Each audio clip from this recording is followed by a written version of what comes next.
Hi everyone, good morning, good afternoon, wherever you watch from. I'm Princess and Emeka-Obiajunwa. Our case study today is the person of, I would say, Prince Joseph. It's remarkable how the Bible records that the Lord was with him in the house of Potiphar. At the same time, it's striking when we think about how God can be with you enough to cause a promotion, and then an accusation comes along and God does not do anything about it.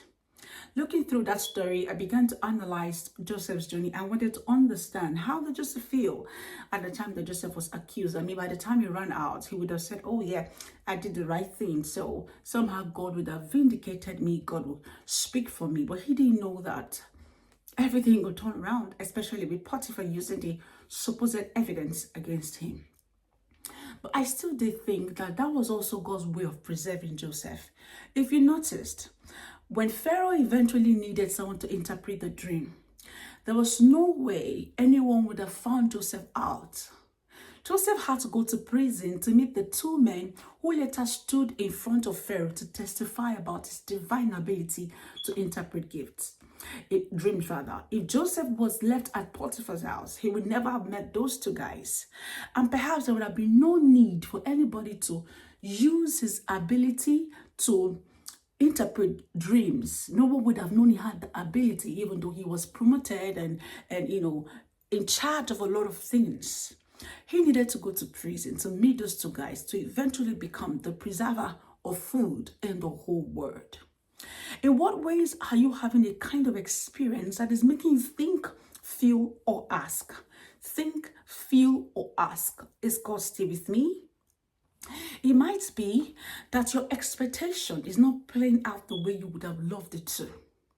But if we say that we are believers, if we say that we love God, if we say that we understand that He has a plan, a purpose for our lives, then we need to trust that whatever that does not look like something He is delivering us from might just definitely be something He wants to use in our favor.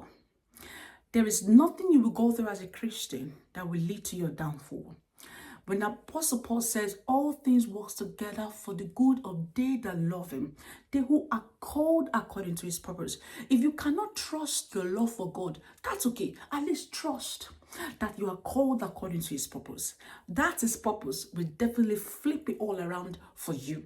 But then another thing we need to consider is the timing. Maybe the first month, Joseph believed, oh, I'm going to get help out of this place. Someone would tell the story that Potiphar framed it against me, or God will give the Potiphar's wife framed against me, or that God will give Potiphar a dream to vindicate me. 1 month, 2 months, 3 months, 6 months, 1 year went by and nothing of that sort happened. He was in the prison, forgotten, even though the Bible records again that God was with him and he prospered in prison. You see, the timing of God will not always align with ours. And so we need to understand that when we give expectation or a timeline of when help should come, we should still not be discouraged if help does not come within that timeline. Because God will not override an ultimate plan that is required to align with what He wants to do with you and others just because you are inconvenienced. Our inconveniences are for our good because we have to stay aligned to God's grand scheme. It was 2 years that was required for Joseph to become the king or the prince over Egypt. God would not have gotten him out too fast because he would never have met Pharaoh if he went out too fast. Be patient. Didi, the way we say it in Igbo, calm down. Just all this our timeline. By this time, God should have done this. If He doesn't do it, and it turns out that it is not a demonic entity or satanic operation that is holding you, calm down. By the time you definitely come out, people be like, oh my God, where have you been? Where have you been? It's always in your favor. And remember, there's usually a generation that God will want to use you and that timing to help, to bless, to prosper. In what ways have you felt like God is delaying? And now you need to sit down with Joseph's life and realize that you are quite on time. You're not late. Not at all. God hasn't forgotten about you.